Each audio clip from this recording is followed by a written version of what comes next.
Lai Fubara has denied any links to militant groups. In a statement issued by his chief press secretary, Fubara warned against attempts to incite violence or economic sabotage in his name.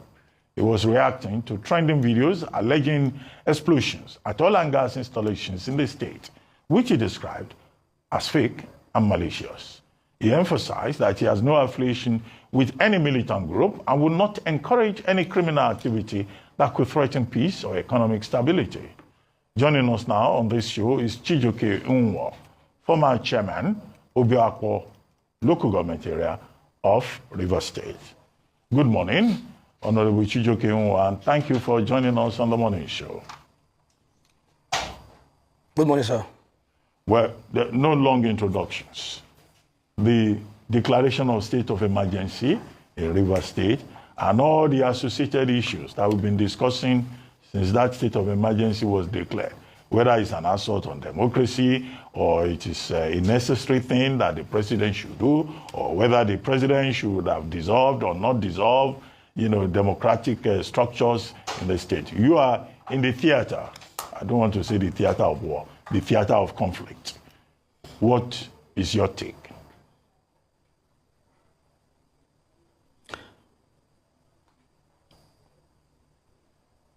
Hello? Honorable Unwo, can you hear me? Yeah, I can hear you. Okay, please go ahead. Yes, I can hear you. Yeah, I was asking what's your opinion? My opinion is these Nigerians have been criticizing Mr. President for the emergency rule in our state. There is no war in Rivers State. There is no war in Rivers State. Rivers State is very peaceful. And the issue of the pipeline that was vandalized is not true. The company has come to say that nothing like that happened. So for me, Mr. President acted in error by declaring state of emergency in our state. Our governor is a very peaceful man. He's a man that has conscience. And Nigerians are watching what Mr. President is doing. Our governor had obeyed the Supreme Court judgment. He said, look, I'm going to obey all the Supreme Court has said. He wrote a letter to the Assembly. The Assembly was locked. And the governor also wrote another letter again to the Assembly. I am coming to present this budget. What we expected Mr. President to do is to call the Assembly. Look, the governor has said he's going to implement the court judgment. Allow the governor to present the budget to you people. What we saw was emergency rule in our state. And our people are very peaceful. We don't want to go into violence. You also know that Mr. President has made our governor more popular across the globe. A man who did not do anything, there's no clean anywhere in Rivers State, and he sat down because of one man's interest. Chief Barrister Yusuf, who is an FCT minister, came and they started gossiping to Mr. President. Fubara did that and declared the emergency rule and said, no problem. Rivers people were watching, and this state belongs to all of us. This state cannot be owned by one man. I keep telling people, they can't own our state. We are going to support the sole administrator. Since Mr. President said, let there be emergency rule. We support him, giving it what he should not come to destroy our state. So, for us, we condemn the emergency rule in our state, and there's no explosion. And let me also tell the world, our governor does not have any affiliation, any link to any militancy group. Our governor is a man of peace. So what was sabotage by some individuals who want to own our state, who want to own the resources that belongs to Rivers State. So there's no problem, but by the grace of God, Rivers people are solidly behind our governor. Like I said before, I am one man that will stand by the governor till the end. So what they are doing is just for now. Future will tell. The man who wants to own our state, we wish him well, but we know that he can't own our state. Rivers people are solidly behind the governor. All right, thank you for that vote of confidence on the governor and, speaking for Rivers people that they're standing behind the governor. But I want us to dial back for the reason why the president said he had to intervene. And one of it was that there was imminent threat of danger. We've been asking, especially for people who from Rivers State, what does this statement mean to you? Were there concerns around the threats, especially the explosions that had already happened, even though now we know that some of those pipelines are already in use again? Were there any other imminent threats of danger?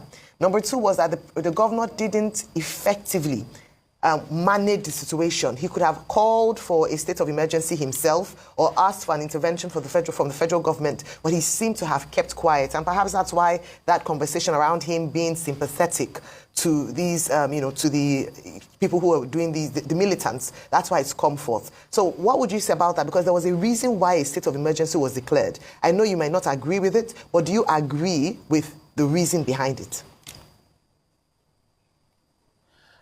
I totally disagree.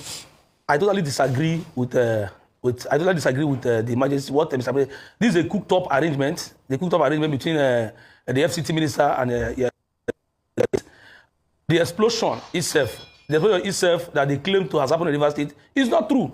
The company has come out to say there was nothing such thing that never happened, never existed. So we now saw that there was an arrangement between Mr. President and the FCT minister to put a state of emergency in our state. There was not even threats. People were go about doing their normal business, minding their business in our state.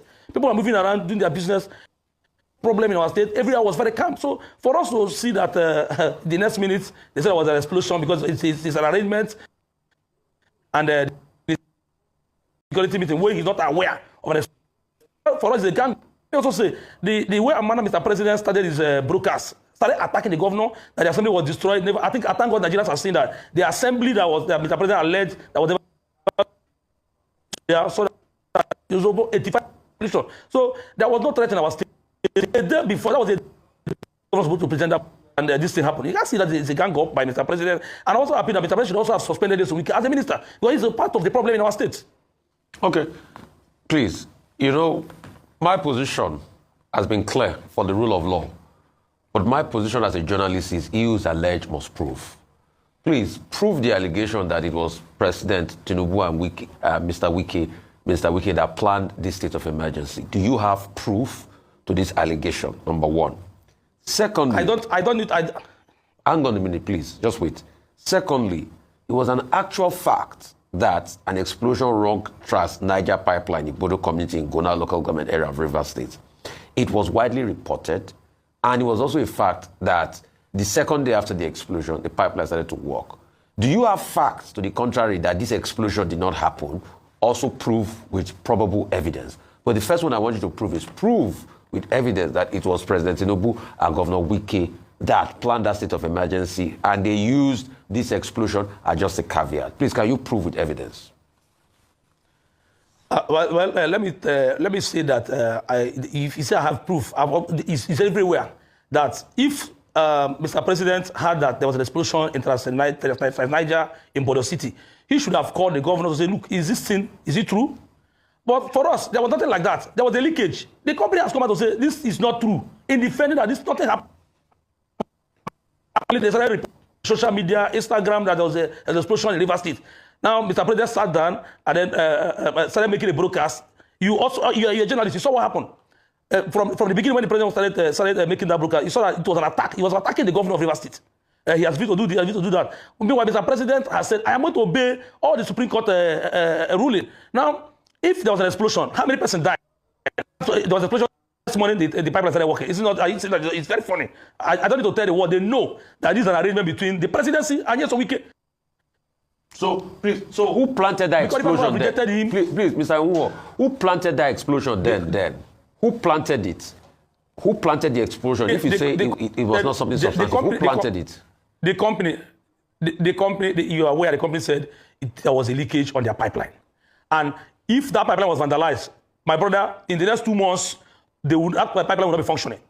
How can a pipeline be vandalized today? The next morning, they reported that they started using it. So you now see that there's a sabotage somewhere. Honorable. The company said there was a minor leakage from the facility. Honorable, please, next time you talk about the president of Nigeria, do so with some respect. You were saying the president did not call the governor. If there is a security situation in a state, in any part of the federation, the governor has a responsibility to inform the federal government, to reassure the federal government that this is a true situation, not for the president to be chasing the governor around. I would have loved to ask you what your recommendations would be, but we've run out of time. So I would just like to thank you for joining us on the Morning Show.